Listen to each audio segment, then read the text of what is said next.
What is going on, guys? DBG here, and in this video I'm going to be talking about 5 trades which changed today's NBA. First, we have got the trade between the Cleveland Cavaliers and the Minnesota Timberwolves, Andrew Wiggins and Anthony Bennett to the Timberwolves, and Kevin Love to the Cleveland Cavaliers. This trade worked out for both teams. The Minnesota Timberwolves got Andrew Wiggins, and they also managed to get the first overall pick in the 2015 draft, and which was Karl Anthony Towns, who could possibly be the next best player in the world. In 10 years time, he could be the best player in the world, Karl Anthony Towns. Wiggins is going to be a superstar, and the Minnesota Timberwolves have one of the brightest futures of any team in the NBA. And although it does look, if you're looking player for player, Wiggins and Love, it looks like a bad trade for Cleveland Cavaliers, but in the end, it wasn't really. If the Cleveland Cavaliers had kept Andrew Wiggins, put him at the 2, they would have had Tristan Thompson at the 4 and Anderson Varejao at the 5. This team had no shooting whatsoever, except for Kyrie. So by getting Kevin Love, they had a floor spacer. When Anderson Varejao went down, they got Mozgov. Because they didn't need a better 2 guard than Dion Waiters, they made the trade to get Iman Shumpert and J.R. Smith, which was one of the probably the best trades of the last 5 years. In the end, while player for player it looks like a bad trade for the Cavs, it helped build the Cavs championship team, which made 2 straight finals and won the 2016 NBA championship, while for Minnesota, they have one of the brightest futures. And in the end, this trade pretty much it started the whole Minnesota Timberwolves having a bright future, and it also started the Cleveland Cavaliers building an actual team rather than just putting the best players on the court. And it also started the Cleveland Cavaliers championship team. Sure, the Cavs still might have won a championship with Andrew Wiggins, but in my opinion, getting Iman Shumpert and J.R. Smith was as big for the team as getting Kevin Love, and that trade would not have happened if Wiggins was still there. Another trade which benefited the Cleveland Cavaliers was in 2011 at the trade deadline. The Los Angeles Clippers wanted to dump some salary, so they traded Baron Davis and a 2011 first round pick for Mo Williams and Jamario Moon. While in theory it doesn't seem too bad because obviously the Clippers got rid of Baron Davis' contract, but in reality that pick that they traded to Cleveland Cavaliers was used to select Kyrie Irving. The LA Clippers could have had Kyrie Irving to play alongside Blake Griffin and DeAndre Jordan. But if you think about it this way, the Clippers, if they had Kyrie Irving, they would have never traded for Chris Paul. So Lob City may never have happened since Kyrie is not that much of a facilitator. So in the end, while this looks like a massively one-sided trade for the Cleveland Cavaliers, which looking at the trade in general it also led to Lob City happening in LA. And the Clippers are contenders now, and Cleveland Cavaliers have a championship. This trade had benefited both teams. Again, it's another one where, and even though this was a terrible trade from Clippers' perspective, if you're thinking, oh, we could have had Kyrie Irving, you would have lost Chris Paul. So it was a win-win for both teams. Well, pretty much everyone knows about the LA Clippers giving up the pick that was Kyrie Irving. Not many people know about how the Portland Trail Blazers actually got Damian Lillard. They traded Gerald Wallace for Mehmet Okur, Sean Williams, and a top 3 protected first round pick. And that pick was actually number 6, which was used to draft Damian Lillard.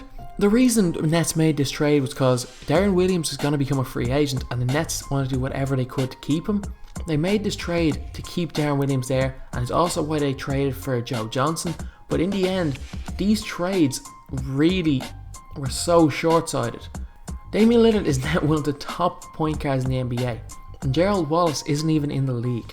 And from the second he joined the Nets, his career seemed to spiral downwards. And even Darren Williams, who the Nets signed Gerald Wallace to try keep, isn't that good a player anymore. He's still decent, but he's not a superstar point guard anymore.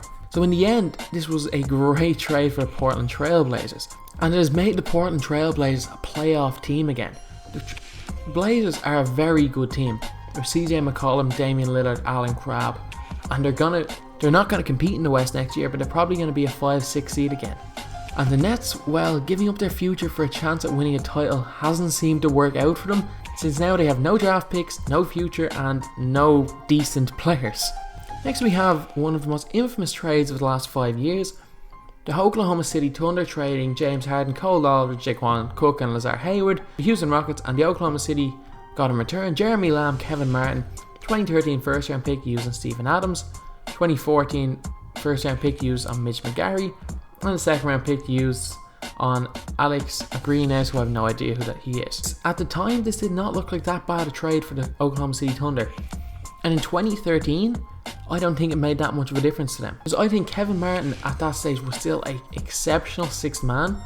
Jeremy Lamb was supposed to have been a very good player. In the end, he never was.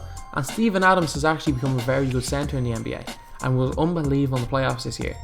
So this trade isn't as bad now as it looked 2 years ago. While short term wasn't that bad a trade for the Oklahoma City Thunder, because obviously at the time James Harden was only playing as a sixth man, and as far as six men go, Kevin Martin was not that much worse than Harden. They didn't realise they were trading away arguably the best offensive player in the game. James Harden is a superstar. He's probably the best scorer in basketball. I know he hasn't won a scoring title, but I think he is probably the best scorer in basketball. He was second in MVP voting last year, and if the Rockets were better, he could have possibly won MVP this year. Have you seen the guy's stats? He averaged 29 points and 7.5 assists a game. It has made the Rockets a really good team, and it potentially broke up a dynasty in OKC. Well, I don't think that the Thunder would have won 4 or 5 rings with Harden. I think they would have won at least one, especially if they had have kept Harden and Serge Ibaka, which would have meant Serge Ibaka wouldn't have had as big a role offensively, and he could keep focusing on defense where he excelled and not shoot so many fucking 3-point shots. But anyway, that's a story for another video. Last, we have got another trade involving Gerald Wallace, and it was between the Boston Celtics and the Brooklyn Nets. The Brooklyn Nets got Kevin Garnett, Paul Pierce, the Jet Terry, and DJ White, and the Celtics got 3 unprotected first round picks, 2014, 2016, 2018, and the rights to swap first round picks next year. And Chris Humphries, Marshawn Brooks, Keith Bogans, Gerald Wallace, and Chris Joseph. So the Celtics did take on a lot of players that were not very good, but they did get essentially 4 unprotected first round picks. The Brooklyn Nets got Garnett and Pierce, who, in the hope that they were going to win a title that year, they only ended up winning 5 playoff games and ended up losing to the Heat in the second round of the playoffs that year. The Nets actually lost more games in the regular season than they did the year before. And the Celtics, well, this trade was the start of arguably the most successful and quickest rebuild in history by Danny Ainge. The 2016 pick was 3rd overall, and there's a good chance that by swapping first round picks next year that they're going to have a top 3 pick again, because the Brooklyn Nets suck. The Celtics are very good, so their pick's probably going to be in the 20s. But this trade has changed the NBA. The Brooklyn Nets were a decent team. This trade is pretty much meant that the Brooklyn Nets will be one of, if not the worst team in the NBA for the next 5 years. They'll probably be even worse than they were from, 2009 to 2012.